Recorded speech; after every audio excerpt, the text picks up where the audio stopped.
Sekarang konsep TOD harus sama ini. Jangan berbeda-beda, karena kan Jabodetabek aglomerasi kan harus sama. Ya. Jangan nanti karena masuk Jawa Barat, KDM membuat kebijakan sendiri, video dan kebijakan sendiri, dan juga akhirnya kacau. Kalau itu terbangun ada menimbulkan multiplier efek ekonomi bagi Pemprov DKI Jakarta juga, tapi bagi warganya juga welfare-nya meningkat karena dengan public transport kita prediksi penghematan yang dia bisa dapatkan, Pak.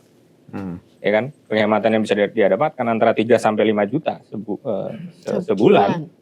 Ya. Itu lumayan itu besarnya. Dan dari situ juga banyak yang mau, tapi intinya harus jangan lagi ada. Kita kan ini hobinya korup ini. Ya. Kalau bisa dikentit uang itu. Nah, itu yang mesti diawasi sebetulnya. Betul, kalau yang mau banyak, sama bagaimana menjaga pedestrian tidak jadi tempat parkir, tempat jualan. Itu menjadi persoalan. Oleh Pak Gubernur biasanya dikumpulkan semua SKPD, dirapimkan, dibahas, kolektif kolegial, mendengarkan semua pihak, terus kemudian diputuskan ini perlu dibangun atau tidak perlu dibangun atau ditunda atau seperti apa. Jadi pendekatan teknokratik dari Pemprov juga salah satu hal yang paling dibutuhkan sehingga tidak ada satu sudut pandang tertentu saja yang dipertimbangkan, tapi semua sudut pandang mau nggak mau harus dipertimbangkan gitu.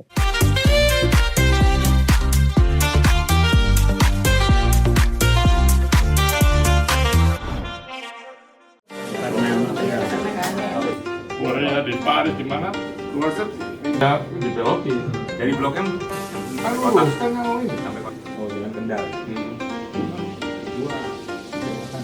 Hai Murti People, sore ini kita ngobrol-ngobrol santai di studio podcast MRT di Bundaran HI dalam kanal Ruang Transit, suatu program yang khusus membahas tentang TOD, Transit Orientation Development, suatu pola pengembangan kawasan yang memadukan antara hunian, perkantoran, pusat bisnis dengan simpul transportasi umum.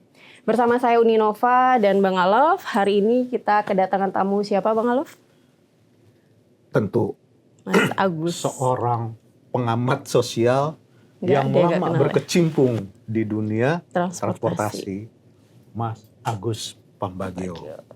Ini udah ketiga kalinya loh Mas kita ketemu. Ya. Mudah-mudahan nggak bosen ya? Bosen sih, nggak cuman gue lupa nama, ingat suara. Nah, kalau ingat rasa agak repot itu. Nah, lalu satu lagi, ini tentu yang menjadi tokoh penting kita, ya, betul. Yaitu Pak Farhad Mahfud, Direktur Pengembangan Bisnis MRT. Tapi bukan soal bisnisnya yang mau kita bahas, tapi bagaimana transport oriented development ini dikembangkan melalui MRT. Nah ini nanti kita coba gali nih, di mana kepakaran beliau ini kan, karena tadi kita udah dikenalkan dengan orang-orang di sini, jago-jago semua nih Pak. Sharing aja. Anak muda gitu. Tapi pengalamannya luar biasa. Makanya kita lihat MRT agak cepat ya kemajuannya. Nah, jadi tadi udah disebut, kita sering dengar nih Pak, yang namanya TOD. Transit Oriented Development. Itu makhluk apa sih Pak sebenarnya TOD itu? Oke.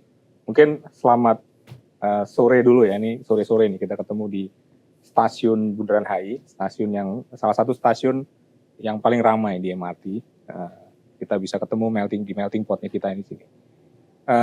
Untuk menjawab pertanyaannya Bang Alof tadi, itu kita mesti jelasin dulu nih.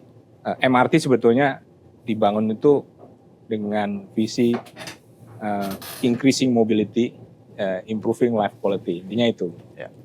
Nah, jadi gimana kita bisa membantu warga Jakarta bermobilitas dengan cepat dan juga hidupnya jadi jadi nyaman, kira-kira gitu. Nah, kita punya mandat 3 dikasih oleh peraturan gubernur, gitu ya, ditetapkan dalam peraturan gubernur. Di dalam perda juga gitu ya. Pertama membangun MRT, kemudian mengoperasikan dan memaintain MRT gitu ya. Sarana prasarana. Dan kita juga diberikan kewenangan untuk menjalankan usaha bisnis gitu ya dan juga pengelolaan kawasan sekitar stasiun. Nah, ini sebetulnya mandat kita yang ketiga ini. Nah, Total apa ini ya? itu? Ada 3, ya. Jadi ada 3 ini. Nah, kebetulan saya dapat tugasnya di yang ketiga. Bisnis. Nah, di pengembangan TOD, sebetulnya ini adalah satu mazhab pengembangan. Satu mazhab pendekatan pengembangan yang berbasis transit, berbasis mobilitas metro line, mass rapid. Gitu. Makanya disebutnya transit oriented development. Dengan titik pengembangan itu adalah pusatnya ada di stasiun itu sendiri, stasiun metro line. Ya. Nah, idenya apa? Idenya agar mendorong pengembangan mobilitas warga yang lebih efisien. Yang lebih efisien. Nah, kami membangun TOD ini sebetulnya di tengah-tengah. Di tengah-tengah apa? Di tengah-tengah mazhab car oriented development. Di mana semua area yang sudah ada di Jakarta ini, memang dulu kita pernah memiliki tram ya, ada juga KRL dan sebagainya. Kemudian karena mungkin kita adalah eksportir minyak gitu ya, jadi semuanya menggunakan bahan bakar gitu ya. Akhirnya pengembangan kota berbasis kendaraan pribadi. Nah sekarang setelah akhirnya kota menjadi macet, Jakarta yang mempelopori pembangunan TOD. metro line ya, dan akhirnya pengembangan TOD itu menjadi sebuah keniscayaan untuk pengembangan kawasan kotanya berbasis transit oriented development untuk mengurangi kemacetan juga. Dan akhirnya juga tepat ya waktunya karena kita juga net oil importer sekarang, maka ini waktu yang tepat untuk kita membangun berbasis TOD itu sendiri. Gitu. Kita TOD-nya MRT itu sebuah kawasan yang sebetulnya diberikan ketetapan oleh pemerintah daerah DKI Jakarta, Pemprov DKI Jakarta, dan itu kawasan sekitar 800 meter by radius sekitar stasiun. Nah ini itu kawasan TOD namanya. Oh, okay. Kenapa 800? 800 itu jarak terjauh kira-kira orang berjalan kaki. Iya kan? Jadi dengan 800 itu diharapkan orang udah lelah jalan kaki. Ya, beyond that orang akan prone menggunakan kendaraan pribadi. Itu dasar pemikiran. Nah ini ada juga sebetulnya untuk membangun kawasan pedestrian di sekitar stasiun MRT ini perlu pengembangan yang ramah pejalan kaki akhirnya. Artinya apa? Memastikan antara moda yang ada di dalam kawasan itu terhubung satu sama lain. Sekarang belum sempurna mungkin ya. Antara stasiun dengan antara moda transportasi dengan gedung, antara gedung dengan gedung. Nah itulah pengembangan TOD yang kita bayangkan di kemudian hari dan lebih banyak area pedestrian di area ini gitu ya. Dan sebetulnya lebih didorong untuk orang menggunakan public transport instead of pakai kendaraan pribadi. Mungkin itu dulu gambarannya. Lainnya apa? Lainnya adalah hanya sekedar membangun properti di sebelah stasiun. Nah kalau kami bicara dengan para ahli planologi, ya, ahlinya planolog Pak. Saya kebetulan bukan planologi, tapi kedapatan tugas untuk mengembangkan ini. Planologi. Ya kita harus dengarkan ahlinya kan. Ada transit adjacent development. Hanya membangun properti di sebelah stasiun. Tanpa memikirkan interkoneksinya, tanpa memikirkan bagaimana area pejalan kakinya ke sana gitu ya. Kira-kira seperti itu. Itu mereka menyebutkan transit adjacent development. Tapi kalau kita transit oriented development, kita benar-benar harus memikirkan bagaimana pejalan kakinya, bagaimana menyambungkan dari stasiun. Ini salah satu stasiun yang kita duduk sekarang ini sedang disiapkan pembangunan yang terhubung dengan gedung yang ada di sekitar kita ya, di Wisma Nusantara dan Plaza Indonesia. Akhirnya nanti semua terhubung ya di semua akan terhubung. Ini kita sedang siapkan. Nah itulah sebetulnya transit oriented development, dan Pak Gubernur Pak Pramono Anung saat ini sudah mencanangkan salah satunya adalah dibangunnya ruang multifungsi di area Bundaran HI ini. Kebetulan di sebelah sisi belakang kita ini sedang disiapkan pembangunannya dan sedang berjalan. Mungkin kita lihat ya di atas ada berbagai pembangunan. Nah itu beliau telah mencanangkan ini kita bangun dan hubungkan ke gedung-gedung sekitar. Itu kira-kira. Tapi gini juga nih Bang Alof, bahasan TOD ini kan udah lama banget ya Mas ya. 2004 mungkin sudah mulai dibahas kan di Jakarta. Dan kita juga udah lihat progresnya sebagai orang yang mungkin agak dekat dengan pemerintahan. Kita kan memahami ada progres gitu. Ya. Tapi coba kita tanya sama anak muda. Indonesia tuh nggak ada TOD. Jakarta tuh ketinggalan. Coba lihat tuh di Hong Kong, di Korea. TOD-nya hidup. Mereka nggak tahu bahwa ini TOD sudah ada. Kira-kira apa nih yang salah atau yang kurang belum kita, ini kan meningkatkan kepercayaan diri masyarakat kan bahwa mereka diperhatikan, ada progres TOD yang sudah berjalan.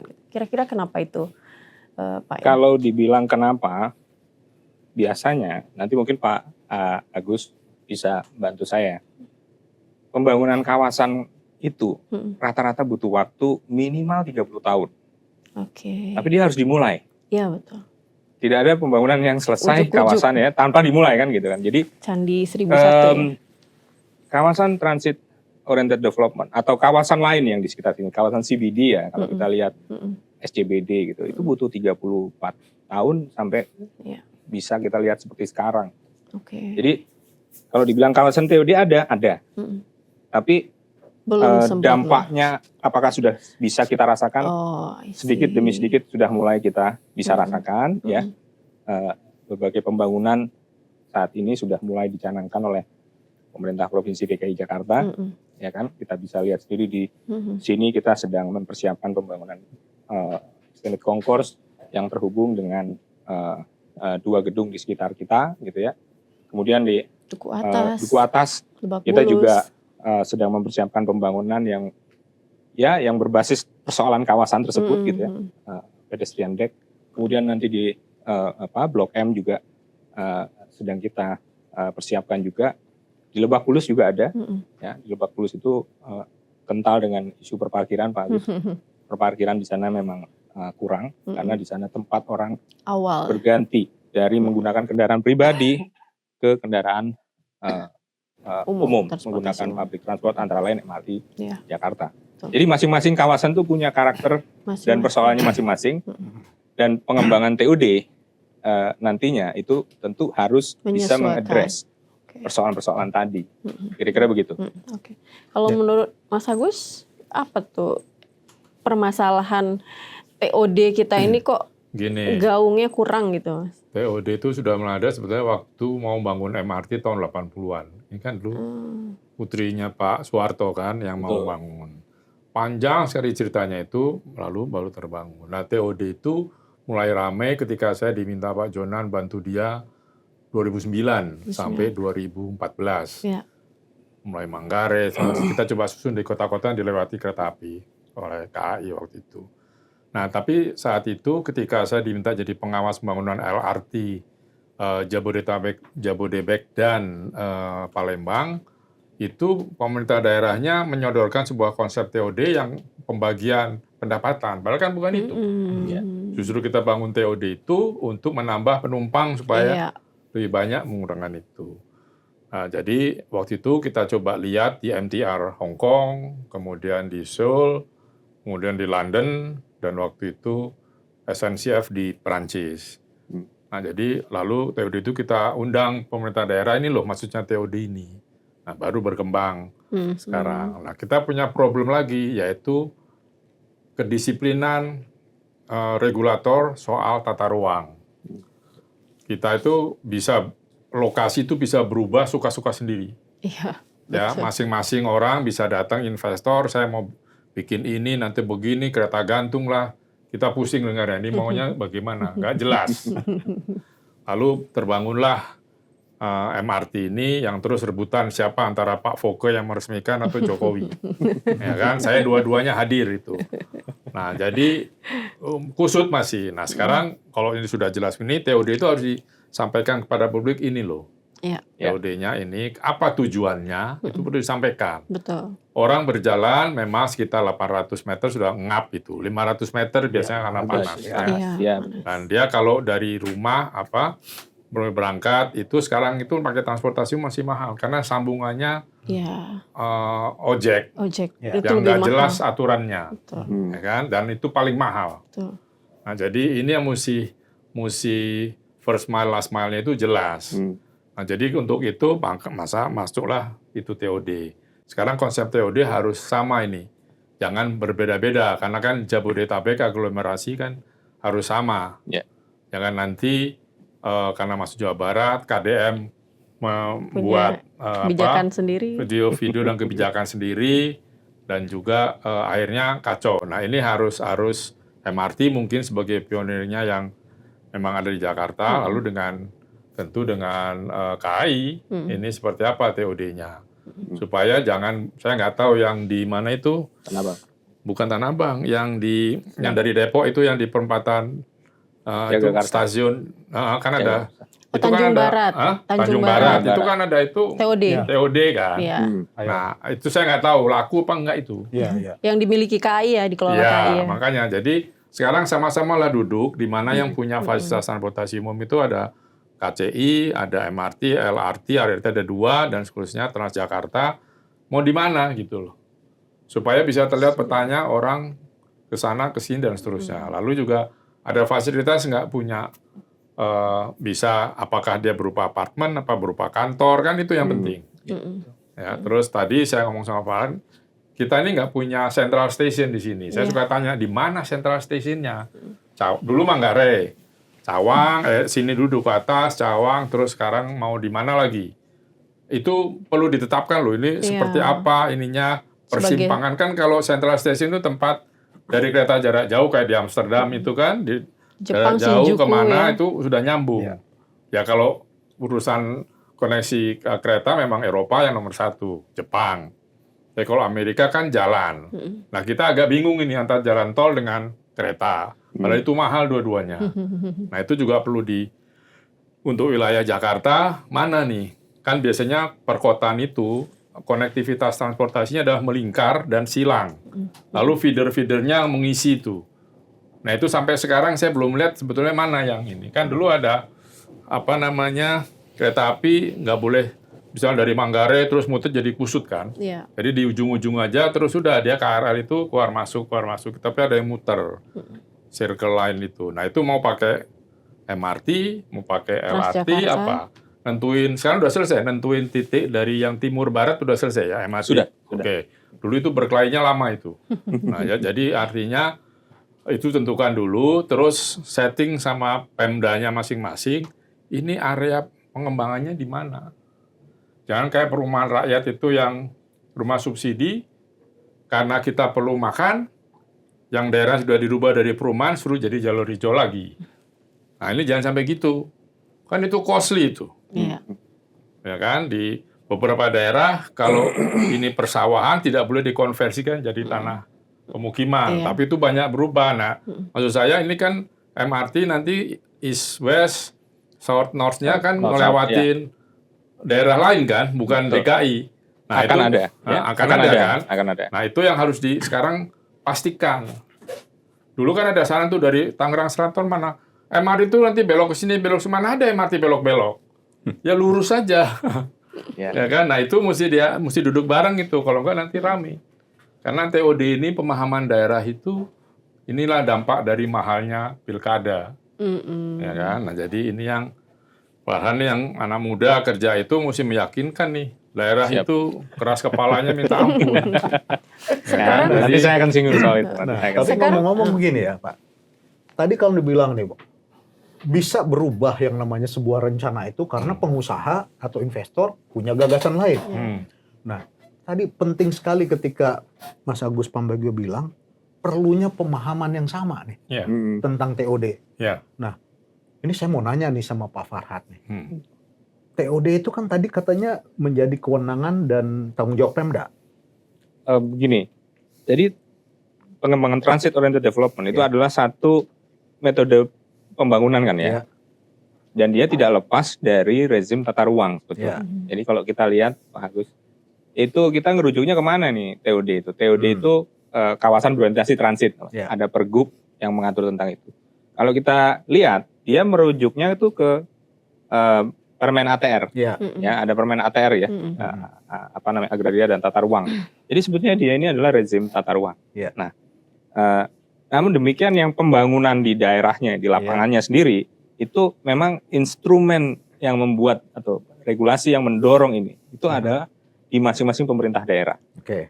Tapi yang memulai adalah Pemprov DKI Jakarta. Oke. Nah, itu kurang lebih gambarannya. Jadi sebetulnya kalau dibilang pengembangannya gimana? Ya tergantung dari pembangunan jalur rencana induk transportasi perkeretaapiannya. Ya. Nah, ada rencana induk yang di pusat yang dipegang oleh Kementerian Perhubungan DJKA, ya. Tapi kalau pembangunan railway-nya itu di dalam satu provinsi, itu ada yang namanya rencana induk transportasi kereta api perkotaan, seperti yang ada di Jakarta ini. Sebetulnya dia masih satu jalur gitu. Sehingga perencanaannya itu di perkeretaapian itu sangat sulit keluar dari rencana induk itu. Oke. Jadi sebetulnya kalau dibilang ngacunya kemana? Bisa belok-belok? Nggak bisa. Semua mengacu kepada rencana induk DJKA untuk merencanakan atau membuat basic engineering design dan sebagainya untuk kemudian diimplementasikan di level misalnya kereta api atau di MRT atau di LRT Jakarta atau di LRT Jabodebek. Ya, itu kami ini biasanya lebih di aspek pembangunan dan pengoperasian. Nah, MRT juga demikian. MRT sebetulnya jalur yang dibangun oleh MRT itu tidak lepas dari jalur yang sudah ditetapkan oleh Kementerian Perhubungan atau Pemprov DKI Jakarta kalau memang itu dalam satu wilayah. Ya. Sekarang rencana induk yang dimaksud tadi, menurut Pak Farhad, itu apakah sudah sangat clear sehingga seluruh stakeholder maupun terutama nih MRT yang melaksanakan kegiatan paham kita itu mesti ngapain terkait dengan TOD? Nah, kalau ditanya seperti itu, saya yakin rencana induk itu dibangun oleh ahli-ahli transportasi kita. Itu ya Pak ya. Jadi rencana induk itu pasti dia sudah mempertimbangkan misalnya jalur itu dibangun nggak ujuk-ujuk asal ditarik garis pasti.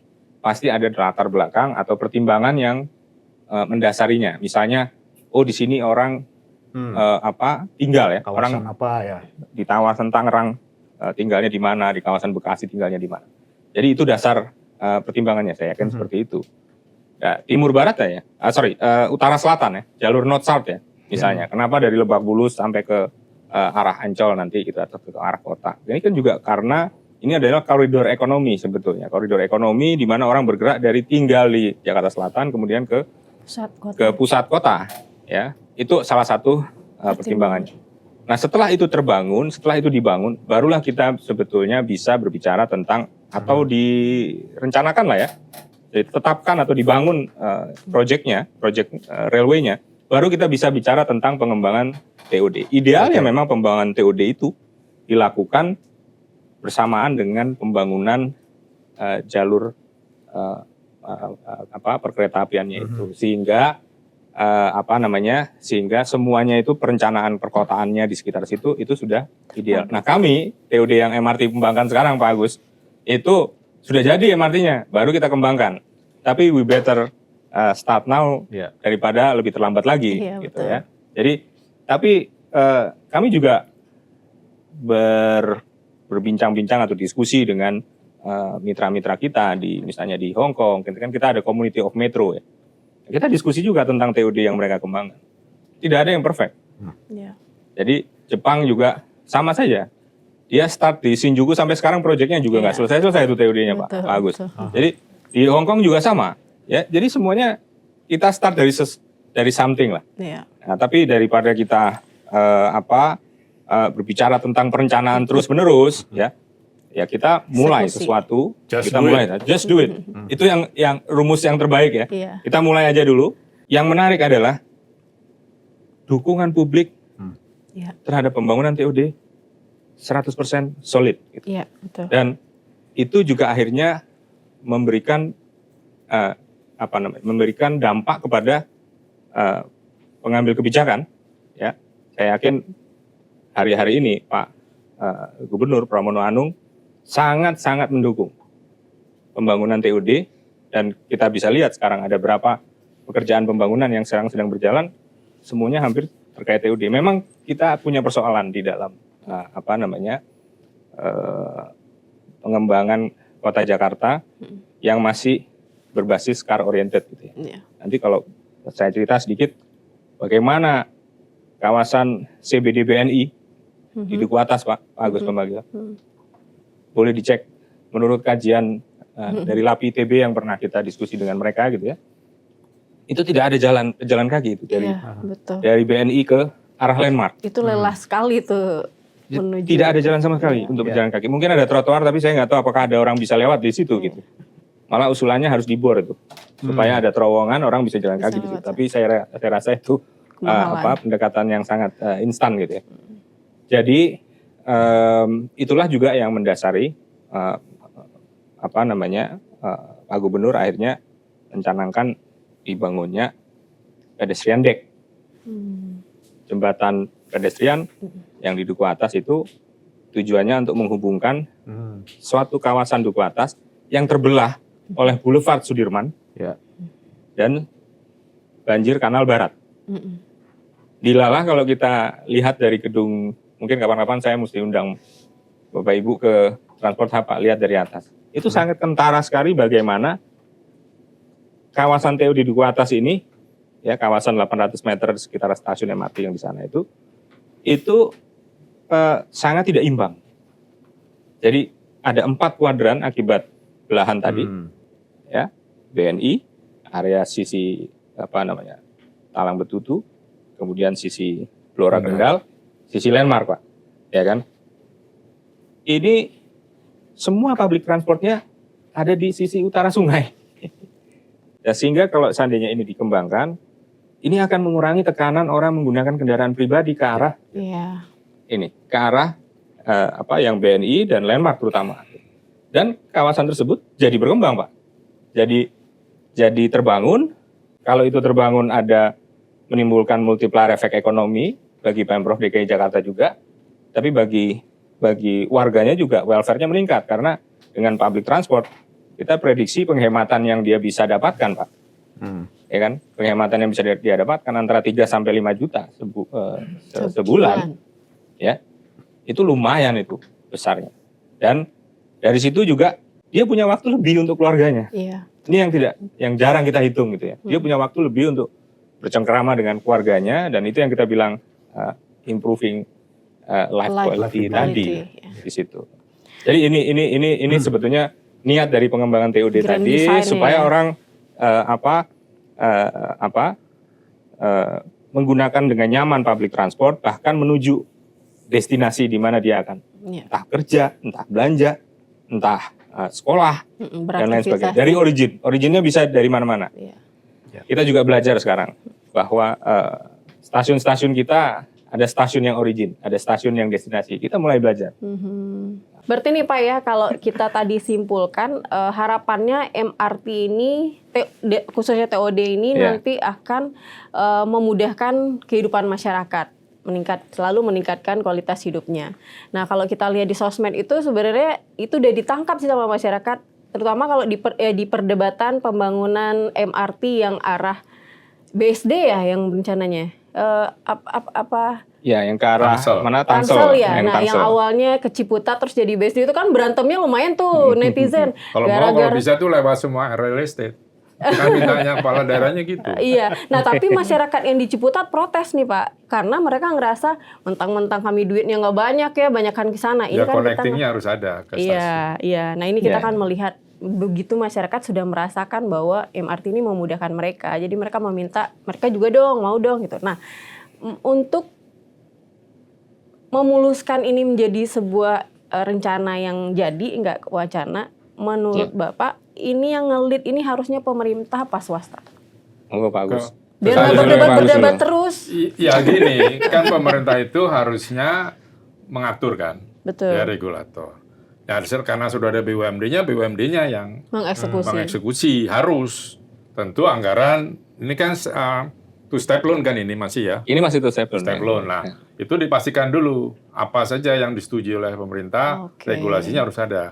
Tapi sekarang ini lagi musim sejak Covid itu kepala daerah maupun menteri itu mengeluarkannya surat edaran. Surat edaran itu bukan peraturan. Iya, betul. Itu kayak pengumuman internal. Kekuatan hukumnya lemah ya. Ya. Nah sekarang gubernur yang rajin melakukan TSE itu gubernur Jawa Barat itu nggak boleh. Dia harus bikin peraturan pergub atau perda. Betul. Ya kan? Nah tetapi induknya harus ada dulu. Nah di situ disebut RIP itu RIP kan 2030 itu. RIJP. Itu bicarakan kalau saya tidak salah putusan Menteri 296 tahun 2020 kalau nggak salah. Nah dari situlah dibuat. Nah itu harus diawasi. Makanya pembangunan itu harus ada peta birunya, blueprint-nya jelas supaya tahapannya jelas. Nah sekali lagi kalau mengurangi kemacetan, MRT atau TOD atau apapun namanya tidak bisa sendiri. Push-pull metodologi di pengaturan lalu lintas harus jelas. Kalau Sudirman Tamrin, maksudnya dari Blok M terus sampai sana dari Lebak Bulus sampai ke arah kota sana, itu pembagiannya harus jelas.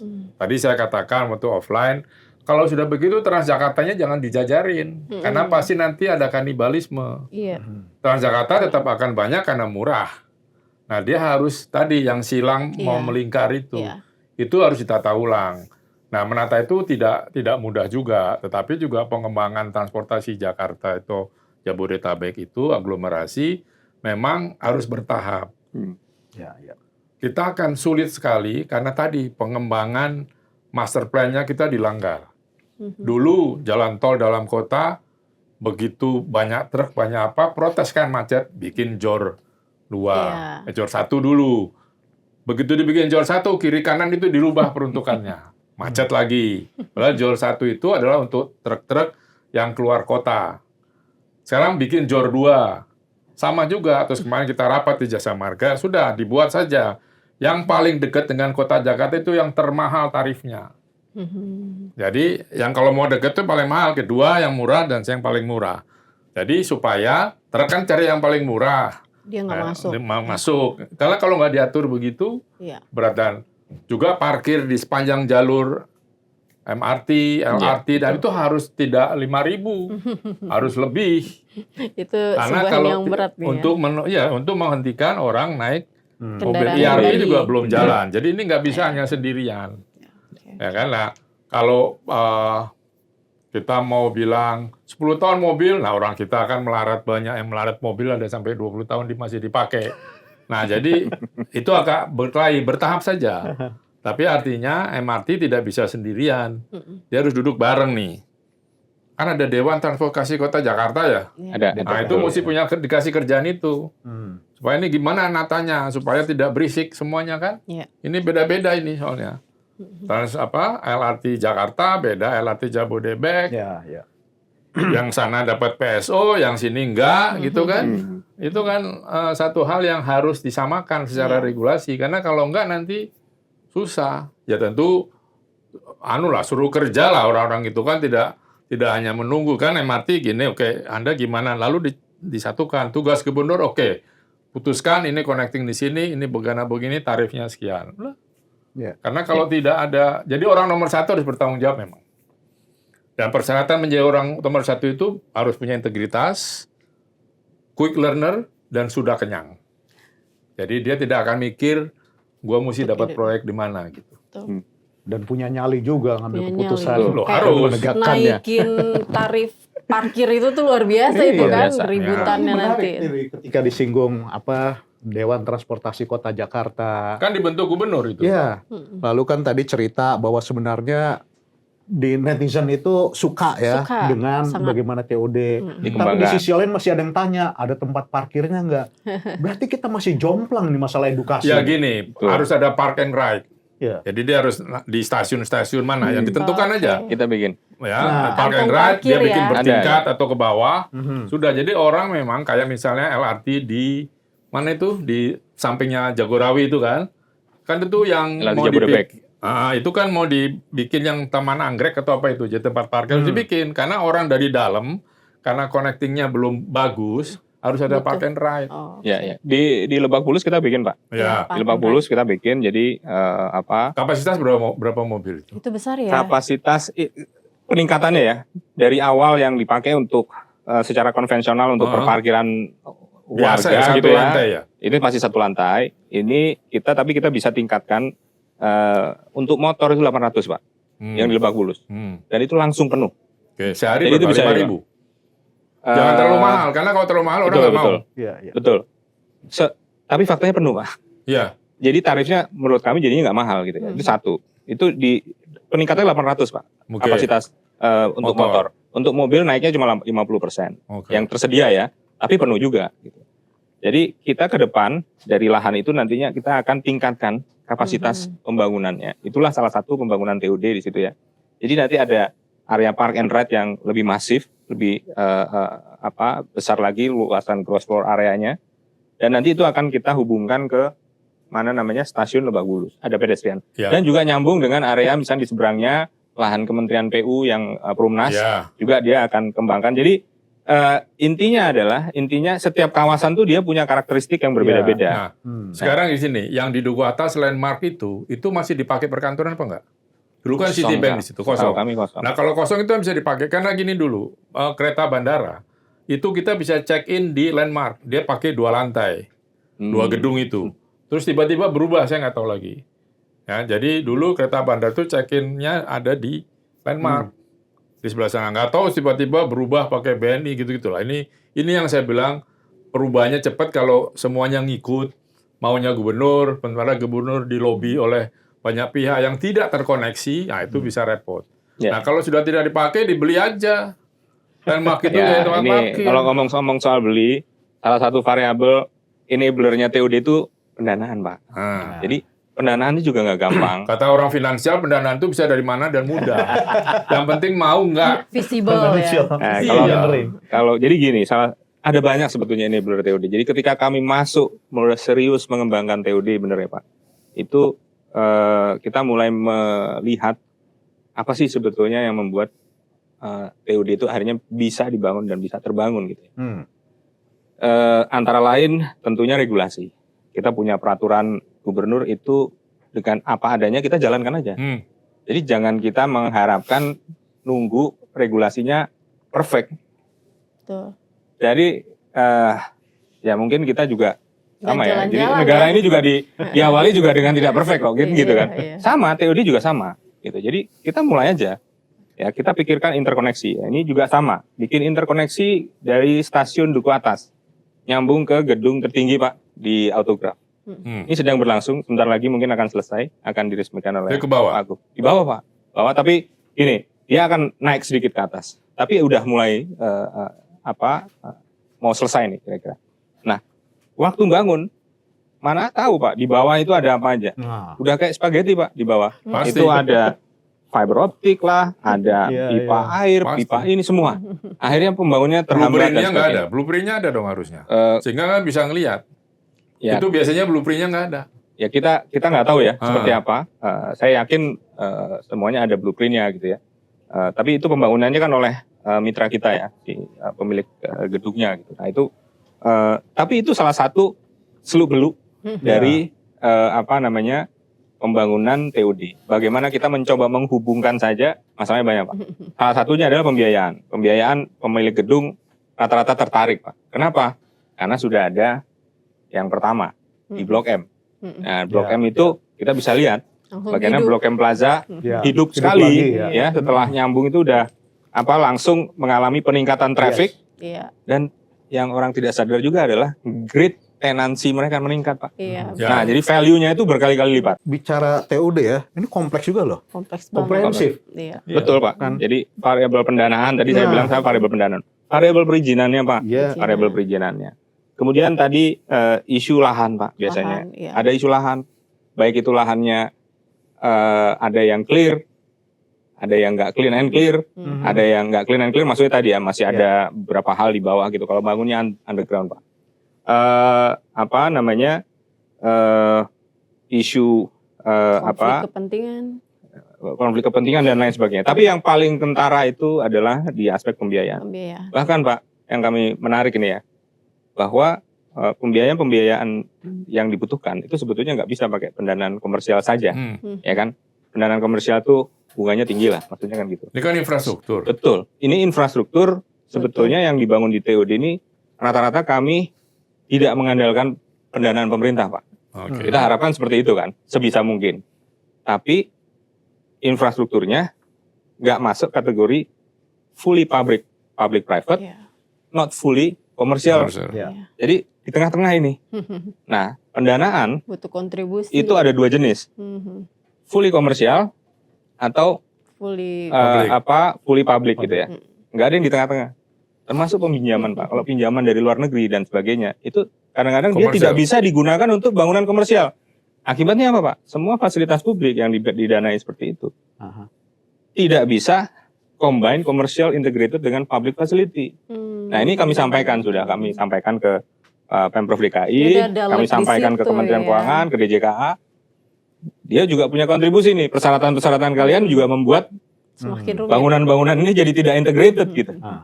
Nah, padahal I see. sementara di daerah TOD kita ini, kita makin hari makin belajar bahwa ini kita semua bicara tentang integrasi.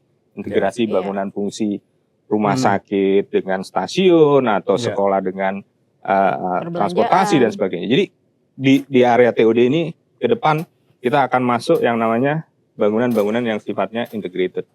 Kayak yang kita bangun di Duku Atas, ya transport hub, di mana bangunan komersial ground levelnya itu sebetulnya tujuannya mau buat BRT station gitu.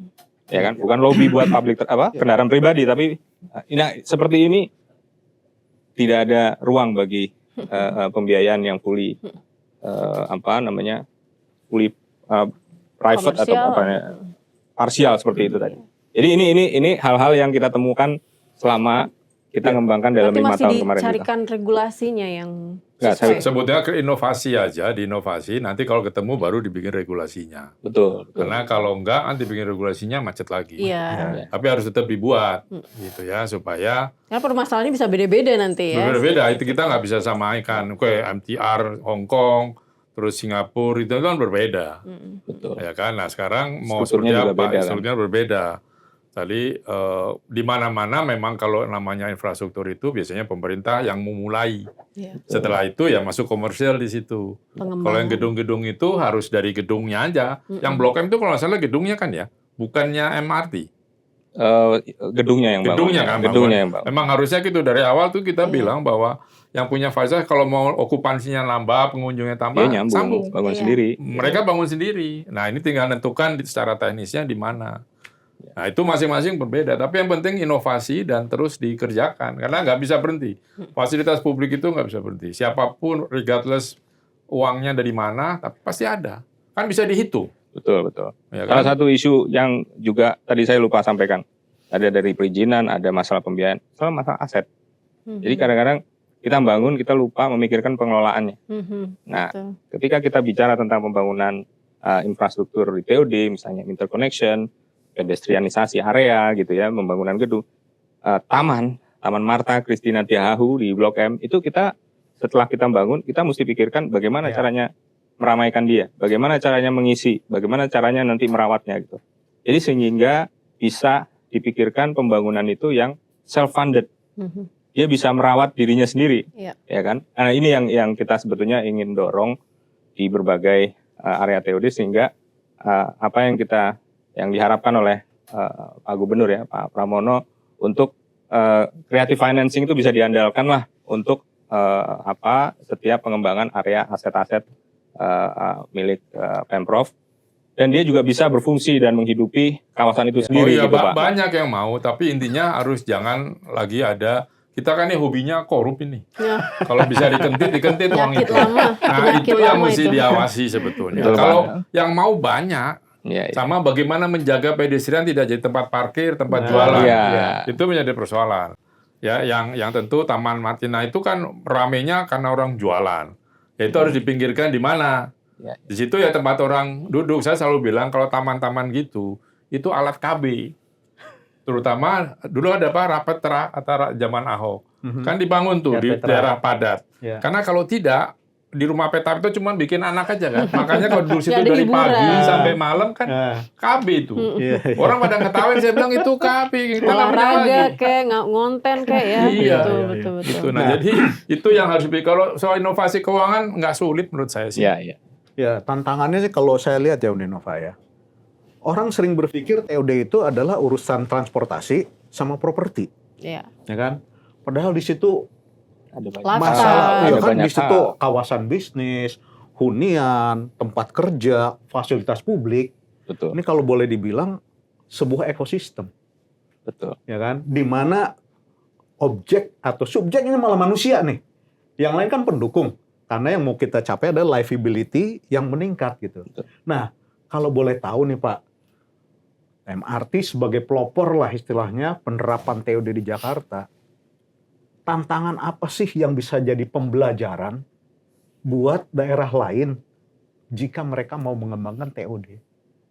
Ya, kalau ditanya tantangan apa atau pelajaran apa Iya, kali ya? pelajaran apa? Mungkin tepatnya pelajaran apa yang bisa dijadikan pembelajaran untuk daerah lain. Ya, yang pertama, semua yang kita laksanakan ini harus ada payung aturannya. Nah, Jakarta ini sudah punya payung aturan tentang TOD. Ada 3 lapis, Pak. Iya. Satu tentang TOD-nya itu sendiri yang mengacu ke peraturan yang lebih tinggi. Kemudian peraturan tentang siapa pengelola kawasan dan mana area kawasannya. MRT ada 6 kawasan TOD plus 1 yang di Kota Tua juga gitu ya. 9, in total itu ada 9 di MRT. Nah, kemudian ada juga panduan rancang kota atau master plan-nya. Jadi ini sebagai pedoman yang akan kita gunakan. Ini sebetulnya dasar awalnya. Gitu. Ini yang membedakan area lain ada kawasan TOD atau tidak. Ini yang menjadi kunci. Nah, kemudian ada pengelolanya. Siapa pengelolanya? Ditunjuk, Pak. Ya. Di dalam hal ini oleh Pemprov DKI Jakarta untuk jalur MRT pengelolanya adalah MRT Jakarta. Ya. Gitu ya. Nah, kemudian apa yang perlu dilakukan? Ya, mulailah membangun aset-aset yang ada di sekitar kawasan stasiun itu sendiri. Ya, mulai aja dengan 1 gitu. Karena saya yakin pembelajaran yang paling berharga adalah bukan kita merencanakan, tapi kita merealisasikan rencana yang kita buat sendiri. Betul. Menjadi satu bangunan real atau fasilitas publik yang benar-benar bisa menguntungkan. Dari apa yang kita kembangkan, itu ada berbagai jenis infrastruktur yang kita kembangkan di kawasan TOD. Ada yang bentuknya interkoneksi, ada yang bentuknya mixed use. Yep. Mixed use itu dikenal sebagai mall biasanya Pak ya. Mall. Kalau kita enggak, mixed use itu kombinasi antara use, misalnya taman dengan public library, atau gedung perkantoran dengan hub transportasi, ya kan? Banyak kegiatan. Banyak fungsi. Ya. Penggabungan antara banyak fungsi menjadi satu bangunan infrastruktur itu. Dan lain sebagainya. Dan saya kira kalau kita sudah memulai, pastinya ya seperti halnya MRT. Ketika kita memulai, sebetulnya kita mulai dengan tidak punya pengalaman sama sekali, ya sampai akhirnya kita bisa sampai pada titik ini. Itu akhirnya mau nggak mau kita menyiapkan SDM kita, SDM, ya sumber daya manusia kita siapkan, orang-orang yang punya ahli planning gitu ya, yang membantu saya itu orang-orang dari arsitektur, urban planner gitu ya, kemudian ada juga insinyur sipilnya yang membangun gitu ya. Tapi setelah membangun Pak, infrastruktur ini nggak bisa didiemin Pak, harus dipikirkan. Komersialisasinya gimana? Ya ini pada saat misalnya diluncurkan misalnya, itu harus sudah terisi, harus sudah ada kegiatan aktivasi. Dan kegiatan aktivasi, event organizing dan sebagainya ya di area itu ada kegiatan seni, budaya. Itu semua adalah bagian dari apa yang kita alami selama 5 tahun kemarin gitu ya. Jadi selama 5 tahun kemarin kita mengelola TOD ini benar-benar mengambil banyak sekali lesson learned. Dan saat ini area yang kita kelola, yang tadinya cuma 13 stasiun, sekarang ada TOD ada di JPM, misalnya yang paling selatan ya, JPM Lebak Bulus, ya, yang terhubung ke Point Square itu sekarang kita dikelolakan oleh anak usaha kita, antara joint venture antara MRT dengan Transjakarta, ya ITJ. Kemudian makin ke sini ada juga Blok M, ya, ada Blok M Hub yang kita kelola sendiri. Sekarang ya tahun 2025 kita masuk situ masih 500 orang Pak yang datang setiap hari. Nah, setelah dicanangkan oleh Pak Gubernur revitalisasi, rapikan gitu ya. Yang tadi Bapak bilang, people oriented development itu dikedepankan di situ. Jadi sekat-sekat yang ada di tengah Sekarang itu dia kita udah jadi hilangkan negara semua. Blok M sekarang. Yang datang Pak, kemarin saya disampaikan oleh tim saya, Lebaran hari ketiga ya, itu 45.000. Buset. Rekor. Negara Blok M namanya sekarang. Ya, Pak. itu Blok M ya Pak. Saking Taman dia dan lain sebagainya. rame banget. Jadi, nah yang paling penting juga adalah bagaimana kita membangun kawasan-kawasan ini, ya, antara Bundaran HI, antara Duku Atas, antara Blok M, nggak kanibalisasi. Iya. Sama-sama berkembang ya. Jamnya Menurut- diatur. Enggak Pak. Jangan Kalau saya prefer, kalau dari saya pengalaman ya, kita serahkan pada ahlinya Pak. Kadang-kadang kita ini memang tidak atau kurang mendengarkan expert judgment. Nah, expert judgment di sini urban planner, arsitek, civil engineer, semua itu, atau Tapi kadang-kadang- sosiolog Pak juga. Ya tapi kadang-kadang urban planner itu yang melanggar. Ada yang mengganti perencanaan dengan perencanaan. Ini Nah, kan, obrolan ini iya. emang seru banget nih. karena ya tadi kan seperti sampai muncul tadi istilah apa negara Blok M Negara itu kan Blok M. membangun itu ekosistem Iya. ya. Lama-lama ada presidennya di sini. Nah, cuma sekarang mungkin Mas Agus Pambagio sebagai penutup, kira-kira bahaya atau resiko atau hal apa yang perlu menjadi perhatian dari semua pihak, termasuk kami masyarakat, bahwa TOD ini adalah sesuatu yang kita perlukan supaya kita punya pemahaman yang benar. Ya, buka komunikasi gini. Saya yakin Pram nggak bisa berdebat ya. Karena dengan berdiskusi, berkomunikasi, inovasi itu bisa jalan. Kita nggak tahu di mana. Tadi Blok M jadi seperti itu. Mungkin daerah lain begini. Coba aja ketemu gitu ya. Nggak tahu saya mau ketemu terbatas mau apa, kan pasti ada ide-ide itu. Yeah. Nah, lalu itu dicek gitu ya. Tadi ahlinya dan sebagainya. Kira-kira bagaimana? Kan sekarang ada medsos gampang dibuat aja menurut Anda kalau begini ya dengerin aja. Yeah. Yang penting kan sekarang dikerjakan. Kita tidak boleh bisa lagi hanya berangan-angan teori, begana-begono, Eksekusi. diskusi, tapi langsung diskusi, eksekusi. Betul. Karena kalau tidak kelamaan, kita balapan dengan jumlah penduduk yang tidak terus bisa bertambah. terkontrol kan. Sekarang kan nggak ada KB, jadi tidak terkontrol. Lahir gitu semua. Kan? Tamannya harus diperbanyak. Makanya tadi saya gitu ya. Jadi artinya tadi konektivitas diperhatikan. Iya. Waktu bangun TOD itu tentu finansial dan tata ruang juga diperhatikan. Tapi semua didiskusikan, dibahas. Betul. Berdebat saja. Saya yakin Pak Gubernur bisa menerima perdebatan. Beliau kan aktif di mahasiswa sampai sekarang juga. Saya pun sering berdebat dengan beliau. Jadi harusnya bisa. Dan kalau itu dikerjakan, jangan cuma berdebat tinggal pulang lagi. Ya harus dikerjakan. Kita lihat perkembangannya. Oh, masyarakat bilang jangan begitu. Menghadapi pintu sebelah kanan, feng shui-nya kan ya pindah feng shui gitu. Jadi ada perubahan. Orang melihat, oh iya benar. Kalau tenang aja. Ini apa sih sebenarnya mau dibangun kan gitu. Dan tapi ada satu juga saya mau tambahkan Pak Adolf ya. Jadi pendekatan yang dilakukan oleh kami kan selalu dalam hal pengelolaan kawasan ini nggak lepas dari apa kata dari Pemprov DKI Jakarta Pak, ya kan sebagai pengambil perizinannya tetap ada di Pemprov DKI. Kita ini bukan yang memberikan perizinan, perizinan tetap ada di Pemprov DKI Jakarta. Nah selalu dibahas bersama oleh Pak Gubernur, biasanya dikumpulkan semua SKPD, dirapimkan, dibahas kolektif kolegial, mendengarkan semua pihak, terus kemudian diputuskan ini perlu dibangun atau tidak perlu dibangun atau ditunda atau seperti apa. Jadi pendekatan teknokratik dari Pemprov juga salah satu hal yang paling dibutuhkan, sehingga tidak ada satu sudut pandang tertentu saja yang dipertimbangkan, tapi semua sudut pandang mau nggak mau harus dipertimbangkan. Gitu. Itu mungkin yang membantu kami. Nah, terakhir nih Pak. Oh masih ada lagi. Mas, terakhir aja ini. Terakhir Tapi banget. pendek aja. Boleh satu kata, boleh dua kata.